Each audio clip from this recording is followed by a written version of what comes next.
योग के द्वारा प्राप्ति क्या है। जब भी हम कोई भी सकारात्मक कर्म करते हैं तो प्राप्ति भी बहुत श्रेष्ठ होती है। और इंसान की ये साइकोलॉजी है, मनोवृत्ति है कि जहां से कुछ प्राप्त होता है वहीं अपने टाइम इन्वेस्ट करना चाहते हैं। नहीं तो उसको लगते हैं मेरा टाइम इतना वैल्यूएबल है, मैं क्यों लगाऊं, मुझे क्या प्राप्त होगा। प्राप्ति के विषय में पहले सोचता है। आज एक छोटे बच्चे को भी अगर कहा जाए कि ये करो, इतना कर दो, तो वो भी सबसे पहले यही पूछेगा ये करने से मुझे क्या मिलेगा। यानी आज बच्चे से लेकर बड़े बुजुर्ग तक हर एक की मानसिकता में ये आ गया है कि अगर मुझे कुछ इससे प्राप्त होगा तो ही मैं अपना समय दूं, नहीं तो मैं समय क्यों लगाऊं। तो राजयोग के द्वारा भी हमारे जीवन में क्या प्राप्त होता है। राजयोग के द्वारा बहुत सुंदर अनमोल उपहार प्राप्त होते हैं और वो प्राप्ति है आंतरिक शक्ति की। मनुष्य जब भी भगवान के मंदिर में जाते हैं तो हमेशा अपनी प्रार्थना में भगवान से यही कहता है कि हे प्रभु मुझे शक्ति दो। कौन सी शक्ति चाहिए? क्या किसी से लड़ाई करने की शक्ति चाहिए? नहीं, आंतरिक शक्ति, मानसिक शक्ति, मनोबल चाहता है जिससे जीवन जीना आसान हो जाए। तो राजयोग से भी हमारे जीवन के अंदर अष्ट शक्तियों की प्राप्ति होती है और उसमें सर्वप्रथम शक्ति है सहन शक्ति। आज यही शक्ति तो कम हो गई है मनुष्य जीवन में से कि मनुष्य सहन ही नहीं कर पाता। किसी ने कुछ कह दिया तो भी सहन नहीं होता है और बहुत गुस्से में आ जाता है, तुरंत रिएक्शन में आ जाता है। राजयोग से सर्वप्रथम हमारे अंदर सहन शक्ति तो विकसित होती है। कैसे विकसित करते हैं? जिस तरह बच्चे जब बाहर खेल रहे होते हैं और वो आम के पेड़ को देखते हैं, उसके ऊपर आम लटक रहे हैं, तो स्वाभाविक मन यही होता है और बच्चे पत्थर उठा उठा करके पेड़ को मारना आरंभ करते हैं। पेड़ एक एक पत्थर को सहन करके भी वो फल ही देता है। अगर प्रकृति हमें ये बात सिखा सकती है तो मनुष्य जिसने उस पेड़ को उत्पन्न किया, पेड़ को रोपित किया, क्या हम उसमें से ये शिक्षा नहीं ले सकते कि मनुष्य दुनिया में जब पत्थर मारते हैं तो उनसे हमसे भी कुछ फल की चाहना होती है, कुछ अच्छी बातें वो चाहते हैं, तभी वो पत्थर मारते हैं। और जब हम भी उनके एक एक पत्थर को सहन करके उसको रिटर्न में फल देते हैं तो शायद हमारा जीवन बहुत सुंदर हो जाता है। लेकिन सहन करने की भी शक्ति चाहिए। हर कोई सहन नहीं कर सकता है। कई लोग सहनशीलता को कायरता समझ लेते हैं, लेकिन वास्तव में दुनिया में वही व्यक्ति सहन कर सकता है जिसके अंदर शक्ति होती है। दुनिया में जितने भी महान आत्माएं हो गए, उनके जीवन दृष्टांत को अगर देखते हैं तो हर इंसान ने जब सहन किया तभी वो महानता के शिखर पर पहुंचा है। और सहन करने के लिए दो गुण की आवश्यकता है। कौन सी? जब प्रेम होता है, हर इंसान को प्यार करो और प्यार करके जब सहन करना आसान हो जाएगा। आज माँ बच्चे की हर हरकत को सहन कर लेती है क्योंकि उसको उसके प्रति प्यार है। तो हम भी अपने हृदय को इतना विशाल कर दे, हर एक के प्रति प्यार की भावना को जागृत करते हुए प्यार बांटना आरंभ करें तो शायद सहन करना बहुत आसान हो जाएगा। लेकिन सहन शक्ति अकेली काफी नहीं है, उसके साथ साथ दूसरी शक्ति भी विकसित होने लगती है और वो है समाने की शक्ति। आज कोई व्यक्ति सहन कई बार कर लेता है जीवन में, लेकिन वो अंदर में समा नहीं सकता है।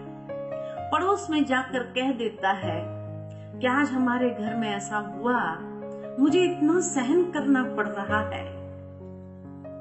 अब वो पड़ोसी कई बार बिन मांगे सलाह देने आ जाते हैं। तब घर में यही होता है कि ये बात आपको कैसे पता चली?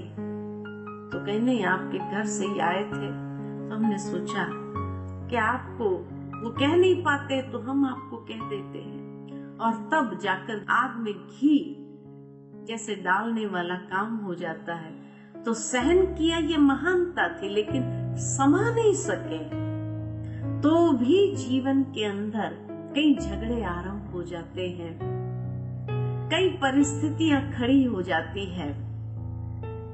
तो जिस तरह एक समंदर हर नदी के किचड़े वाले पानी को भी समाता जाता है, समुद्र कभी नदी को ये नहीं कहता है कि तू अपना किचड़ा मत डाल मेरे अंदर, लेकिन समाता जाता है। कैसे? क्योंकि समुद्र के पास दो विशेषताएं हैं, विशालता और गहराई। जब हम भी अपने स्वभाव के अंदर वो विशालता ले आएंगे और गंभीरता, मैच्योरिटी को ले आएंगे, तो हर बात को समाना आसान हो जाएगा। तो सहन शक्ति और समाने की शक्ति, ये दो शक्ति महत्वपूर्ण शक्ति है जो जीवन को बहुत सुंदर स्वरूप देने लगता है, हमारे संबंधों में सुमधुरता उत्पन्न कर देता है। तीसरी शक्ति है परखने की शक्ति, क्योंकि आज दुनिया के अंदर आडंबर बहुत हो गया है। दिखावट, बनावट, सजावट, इन सब के बीच में हम जीते हैं और उस समय ये परखना अति आवश्यक हो जाता है कि आखिर भी सच्चाई क्या है, असली क्या है, नकली क्या है। अगर सच्चाई को परख नहीं सके तो धोखा खाना स्वाभाविक हो जाता है और फिर व्यक्ति को जीवन में पश्चाताप करना पड़ता है। जब मेडिटेशन ध्यान करते हैं तो हमारे अंतर चक्षु खुलते हैं और उस अंतर चक्षु से हम आर पार देख सकते हैं, सहजता से परख सकते हैं कि असली क्या है, नकली क्या है। और तब शायद हम धोखा खाने से हर बार बच जाएंगे और सही निर्णय ले सकेंगे। तो चौथी शक्ति है निर्णय शक्ति, क्योंकि जीवन में हर कदम अगर सफलता का अनुभव करना है तो सही निर्णय लेना आवश्यक है। बहुत सुंदर मैंने कहीं पढ़ा, चुनौती हरेक के जीवन में आती है, लेकिन कभी कभी यही चुनौती अवसर के द्वार खोल देती है और कभी कभी यही चुनौती पछाड़ने वाला अनुभव कराती है। तो किसके लिए ये अवसर के द्वार खोलती है और किसको ये पछाड़ती है? बहुत सुंदर लिखा था कि चुनौती के वक्त जो सही निर्णय लेता है उसके लिए अवसर के द्वार खुलते हैं और वो जीवन में आगे बढ़ जाता है। लेकिन चुनौती के वक्त जो गलत निर्णय ले लेता है उसको जीवन भर पश्चाताप करना पड़ता है और वो अवसर के द्वार को भी बंद कर देता है और ऐसे पछाड़े खाता है कि हमेशा वो पश्चाताप में जीने लगता है। और तब व्यक्ति कभी कभी यही कह देते, उस वक्त ये बात सूझी ही नहीं मुझे, ये समझ में ही नहीं आया, और इसीलिए बस एक गलती हो गई।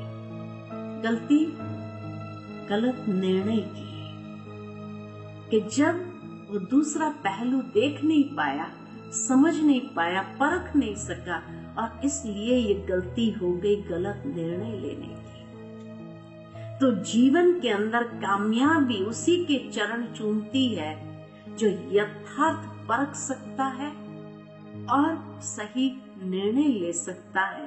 अगर उस वक्त बहुत तनाव में व्यक्ति आ जाता है तो वो गलती स्वाभाविक हो जाती है, और यही तो आज हो जाता है इंसान से।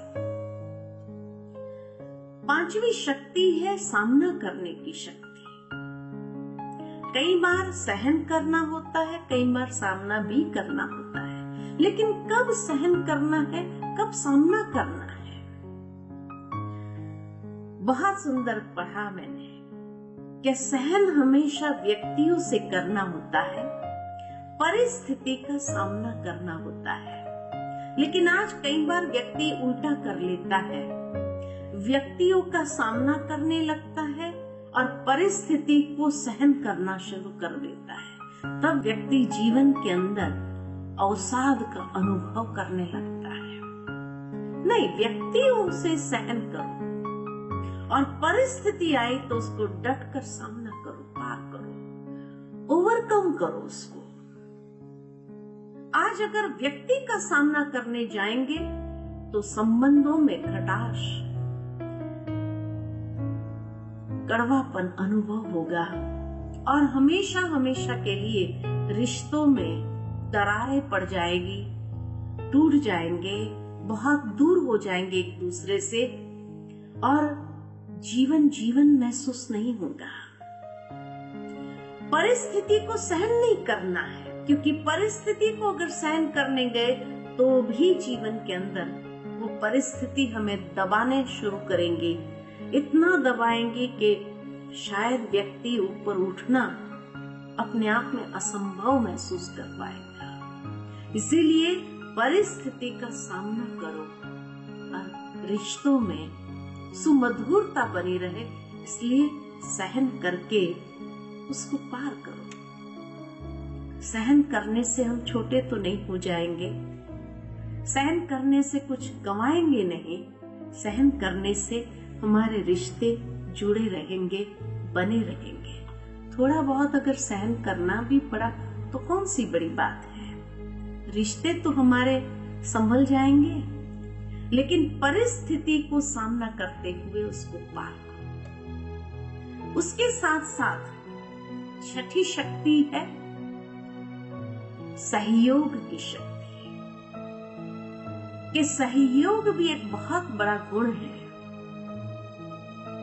कहा जाता है कि सहयोग देना और लेना ये देवताई क्वालिटी है, और सहयोग न देना न लेना ये आसुरी स्वभाव है। कि मनुष्य जब अपने संबंधों के अंदर समीपता में है तो संबंध देना और लेना सहज हो जाता है। वो कहानी तो आप सबने सुनी होगी कि एक बार इंद्र ने देवताएं और असुरों को दावत पर बुलाया, और सबके लिए एक ही नियम था कि हाथ सीधा रख करके भोजन करना है। देवताएं बहुत सुंदर तरीके से भोजन कर पाए, असुर बड़े परेशान हो गए और भूखे ही उठ गए। देवताएं क्यों भोजन कर पाए? क्योंकि उनमें स्नेह और मधुरता इतनी थी संबंधों में कि एक दूसरे को खिलाने में उनको कोई तकलीफ नहीं थी। असुर खिला नहीं सके क्योंकि आपसी संबंधों में भी वो प्यार नहीं था, इसीलिए वो एक दूसरे को खिला नहीं सके। तो सहयोग देना और लेना ये देवताई लक्षण है, और न देना न लेना ये आसुरी लक्षण है। हम कौन है, अपने आप को देख ले कि देवता बनना चाहते हैं या आसुरी लक्षण वाले हैं। सातवीं शक्ति है विस्तार को संकीर्ण करने की शक्ति, जैसे कछुआ है, अपनी इंद्रियों को विस्तार भी करता है और संकीर्ण भी कर लेता है। जब उसको कारोबार में आना है तो विस्तार करता है, नहीं तो व्यर्थ में अपनी शक्ति को समाप्त नहीं करता है, वहां संकीर्ण लेता है। हम भी इस कछुए से ये गुण तो अवश्य ले ले अपने जीवन में कि जब हमें कर्म करना है तो अपनी इंद्रियों को विस्तार में लाए, कर्म करें। लेकिन जब कर्म समाप्त हो जाए तो इंद्रियों को समेट ले, उसकी शक्ति को व्यर्थ न गंवा दे और ईश्वर के अंदर ध्यान लगाए, तो हम अपने शक्ति का संचार कर सकते हैं और उसको विकसित भी कर सकते हैं। और 8वीं शक्ति है समेटने की शक्ति। जैसे बाहर गांव जाना होता है तो बैग बिस्तर को समेट लेते हैं, सारा घर उठाकर नहीं ले जाते हैं। ठीक इसी तरह जीवन भी एक मुसाफरी है और इस मुसाफरी पर चलना है तो हमें भी बैग बिस्तर अपना समेटे रखना जरूरी है। बैग के अंदर क्या डालेंगे? कीमती चीजें, और बिस्तर के अंदर लपेट लेते हैं चीजों को। ठीक इसी तरह जीवन की यात्रा में भी जो हमारे लिए बहुत अनमोल है वो है अटैची, जिसके अंदर हम सद्गुणों को भर ले और पाप कर्म का बिस्तर बांध ले, क्योंकि वो कोई हाथ लगाने वाला नहीं है। यात्रा में अक्सर कई चोर भी होते हैं जो हमारे कीमती चीजों को चुरा लेते हैं। तो इसी तरह कई बार जीवन की यात्रा में हमारे सद्गुण भी चोरी हो जाते हैं। कैसे? जब संग का रंग लग जाता है तो वो सद्गुण चोरी हो जाते हैं और संग के प्रभाव में आकर के हम भी पाप कर्म के खाते को बढ़ा देते हैं। या कई बार अपने चीजों में जैसे रखी हुई होती है तो कीड़े लग जाते हैं। ठीक इसी तरह जीवन के सद्गुणों में भी कीड़ा लगना माना उन सद्गुणों का भी जब अहंकार आ जाता है, अच्छे कर्म का भी व्यक्ति को अहंकार आ जाता है, तो ये अभिमान का कीड़ा लग गया जो अंदर से ही हमें खोखला कर देता है। तो इसलिए समेटने की शक्ति को लेना, यानी बातें अनेक आएंगी जीवन के अंदर, फुल स्टॉप, बिंदी लगाओ, आगे बढ़ते जाओ। उन्हीं बातों में उलझो नहीं, क्योंकि उन्हीं बातों में उलझ करके हम अपने यात्रा पर आगे बढ़ने से रुक जाते हैं, आगे नहीं बढ़ पाते हैं। तो इसीलिए बातों को समेट लो, फुल स्टॉप कर लो और आगे बढ़ते जाओ। उलझो नहीं, सुलझते जाए। तो इसीलिए ये अष्ट शक्ति, सहन शक्ति, समाने की शक्ति, परख शक्ति, निर्णय शक्ति, सामना करने की शक्ति, सहयोग देने की, लेने की शक्ति, विस्तार को संकीर्ण करने की शक्ति और समेटने की शक्ति, ये 8 शक्ति योग के द्वारा, ध्यान के द्वारा हमें जब आध्यात्मिक चक्षु को खोलते हैं तब प्राप्त होने लगते हैं और तब हमारे जीवन की क्वालिटी बहुत सुंदर हो जाती है। ओम शांति।